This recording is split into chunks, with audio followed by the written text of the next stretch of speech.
ప్రజాపాలన కాదన్న అసలుకి. నిజమైన ప్రజాపాలన అయితే రేవంత్ రెడ్డి సార్ ఈ విధంగా అసలుగా ఉండడు. వేరే వాళ్ళు చేసిన తప్పంటారు కదా, ఇన్ని సరిదిద్దమనండి. రైతే ఇడిచిన రాజ్యము, ఎద్దేడిచిన వ్యవసాయము ముందు పడదంటారు. ఈ సారు కూడా చిత్తశుద్ధి ఉంటాయి సార్కి. వాళ్ళు చేసిన తప్పును సారు కూడా సరిదిద్దుకోవాలని మేము కోరుకుంటున్నాం. మా ఎమ్మెల్యే సారు, మేము ఆయన దగ్గరికి వెళ్ళి, మా అమ్మ వాళ్ళ వీళ్ళు ఆయన దగ్గరికి వెళ్తే ఆయన ఇష్టం ఉన్నట్టు మాట్లాడి అది అయిపోయింది, మీరు వెళ్ళిపోండి, మీతో ఏం కాదు, అయిపోయింది అని నోటికొచ్చిన మాట్లాడి మెడలో నొక్కినా చెప్తున్నాము. మేము కూడా ఉన్నాం అందరము. మా ఎమ్మెల్యే సార్ ఆ విధంగా మాట్లాడితే సునీతా లక్ష్మారెడ్డి అని చెప్పి మా కాన్స్టిట్యూన్సీ పక్క నర్సాపూర్, ఆ మేడం వచ్చి మాకు సంఘీభావం తెలిపింది, మాతో పాటు అరెస్ట్ అయింది. మొన్న పార్లమెంట్లో కూడా చర్చించింది. ఆమె మేడంకు పాలాభిషేకం చేసింది. ఆ మేడంకు మేము కాలు మొక్తాం. విలేజ్ వాళ్ళందరం మస్తు ఆ మేడం, అరే మన కాన్స్టిట్యూన్సీ కాకుండా కానీ ఆ సునీతారెడ్డి మేడం మన గురించి మాట్లాడింది, మన గొంతు మన పార్లమెంట్ వరకు తీసుకువెళ్ళింది. మన ప్రభుత్వం ఎందుకు పట్టించుకోవట్లేదు అర్థం కావట్లేదు అన్న మాకు. అసలుకి మీడియా మిత్రులను కూడా మధ్య రానివ్వట్లేదు. ప్రజాప్రభుత్వం రైతుల ప్రభుత్వం అని చెప్తా ఉంటారు అన్న. ప్రజాప్రభుత్వం రైతుల ప్రభుత్వం అయితే ఈ విధంగా ఎందుకుంటుంది అన్న? అసలు రేవంత్ రెడ్డి సార్ నిజంగా మీరు మళ్ళీ గెలవాలంటే సార్, విలేజ్ నుంచి సార్ ప్రతి ఒక్కరికి ఓటింగ్ అనేది సిటీలో కానీ ఓటింగ్ విలేజ్ నుంచి ఎక్కువ పడుతుంది. 80% విలేజ్ నుంచి ఓటింగ్ పడుతుంది. అట్లాంటి విలేజ్లో మీరు నాశనం చేయాలని చూస్తే మీకు ఓట్లు ఎట్లా పడితే మళ్ళీ నెక్స్ట్ మరి ఇప్పుడు డంపియాడ్ పడ్డదంటే చుట్టుముట్టు మొత్తం ఏమైనా ఉంటుంది అన్న. మా దగ్గర వ్యవసాయం నమ్ముకొని పోతే బతికే కుటుంబాలు అన్నది డిప్లొమా, నేను సెకండ్ ఇయర్, కానీ మా తాత మా నాన్న అందరం వ్యవసాయం చేసుకుని మొత్తం కెమికల్ లేకుండా పండిస్తామన్న. వరి పంట బోయినపల్లి మార్కెట్కు, ముసాపేట మార్కెట్కు, షాపూర్ నగర్కి, మళ్ళీ పటాన్చేరు ప్రతి ఒక్క విలేజ్లకు మా విలేజ్ నుంచి వెళ్తాయి కూరగాయలు. పెద్ద మొత్తంలో 80% వెళ్తాయి. అట్లాంటి విలేజ్ను ఈరోజు డంపింగ్ యార్డ్ చేసి నాశనం చేస్తే మేము ఎక్కడ పోవాలి, మేము ఏం చేసుకొని బతకాలి?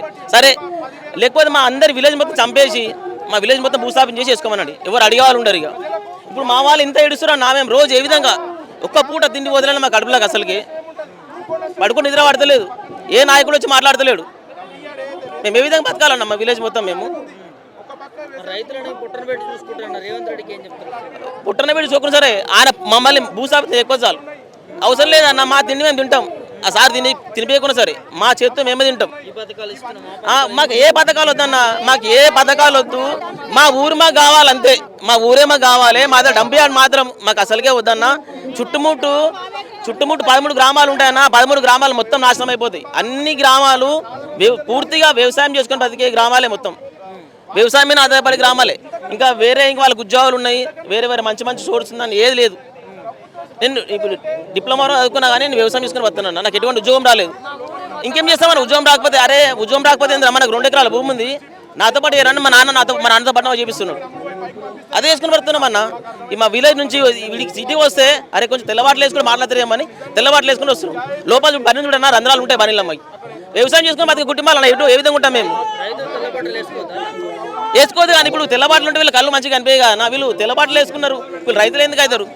రైతు అంటే బురజ తింటాడు, రైతు అంటే మట్టిలో పడతాడు. చులకాన్ని చూస్తారన్నా మమ్మల్ని. ఆ చులకాన్ని అరే ఇప్పుడు పట్టణానికి వస్తున్నాం, కనీసం తెల్లబాట్లు వేసుకుంటే కొంచెం దగ్గర, మేము బురజ పూసుకొని మీ దగ్గరకు వచ్చి రానిస్తారు అన్న. మీరు దూరముండు అంటారు. అదేవిధంగా తెల్లబాట్లు వేసుకొని వస్తే తమ్మి రాద్దామని బుద్ధమే చేస్తారు. ఆ విధంగానే కనికరం వస్తుండొచ్చు. ఇప్పుడు నల్ల బట్టలు వేసుకున్న వాళ్ళకు, బురజ బట్టలు వేసుకున్న వాళ్ళకు ఎవరికి దయ ఉండదన్న. ప్రభుత్వం ప్రతి ఒక్క దానికి పథకాలు ఇస్తుంది, రైతుకి ఇస్తుందా? ఏ పథకాలు రైతుకి ఇయ్యదు. అరే రుణమాఫీ ఎవరికి వేసినా? మా విలేజ్ అయితే కాలేవన్నా, మా దగ్గర కాలేవు. ఇంకా వేరే దగ్గర అయి ఉండొచ్చు. మా విలేజ్కి మాత్రం ఏది రాలేదన్న. ఇప్పుడు పైనుంచి వచ్చి మళ్ళీ ఏది డంపియార్డ్ ఇస్తారు. మళ్ళీ అది ఎప్పుడు అయిందో ఆమోదమైందో తెలియదు. ఆ సీఎం సార్ ఇచ్చినా అని చెప్పి ఈ సీఎం సార్ చెప్తాడు, వీళ్ళు చేసిరని చెప్పి వాళ్ళు చెప్తారు. వీళ్ళు మంచిగా ఉంటారు అన్న, మధ్యలో ఏమి నష్టపోతున్నాం. ఆ ఎమ్మెల్యే సార్ చెప్తాడు లేదు అయిపోయిందని చెప్పి మా ఎమ్మెల్యే సార్ చెప్తాడు. ఇంకో ఎమ్మెల్యే సార్ ఏమంటారు, ఆ మేడం సపోర్ట్ కానీ వచ్చింది, కనీసం వీళ్ళ ఏదేంటి లేరు. 48 రోజులు అవుతుందన్న. ఈ రోజుకు 48 రోజులు అవుతుంది. ఈ రోజు బయటకు వచ్చినాము. మొన్ననేమో కలెక్టరేట్ ముట్టడికి పోయినాము, మేడం కూడా సహకరించలేదు. ఆ మేడం కూడా అసలు రైతులు వీళ్ళు ఎందుకులే, వీళ్ళ దగ్గరికి వీళ్ళ గోస ఎందుకు అని చెప్పి మమ్మల్ని పట్టించుకోలేదు కనీసం. అంటే మేము మట్టి ఉంటే కానీ మా పేరు మీద మొత్తము మట్టితో ఉంటాం కదా, ఆ విధంగా పట్టించుకోవట్లేదు madam. Sir Revanth Reddy sir మా దగ్గర డంపియార్డ్ క్యాన్సిల్ అయ్యింది సార్. అది MSW ప్లాంట్ అని పెడతారు, అదేదో ఇంకా జవహర్ నగర్లో అది పెట్టాను సార్. ఆ టెక్నాలజీ ఈ టెక్నాలజీ అంటారు కదా, అక్కడ పెట్టి నిరూపించి ఇంకా వేరే చోట్ల ప్రజలు లేని జనావాసం లేని చోట పెట్టాను సార్. వ్యవసాయం నమ్ముకుని బతికే కుటుంబాలు ఎన్నో రోడ్డు మీద పడతాయి సార్. మీకు దయచేసి మీ మీ మీ మీ దగ్గరికి మమ్మల్ని పిలుచుకుంటే మీ కాళ్ళ పైన బాలతోని మీ కాళ్ళు అడిగి మన ఎత్తి మీద చల్లుకుంటాం సార్. మా ఏం దయ ఉంచాను సార్ రేవంత్ రెడ్డి సార్ ఇంత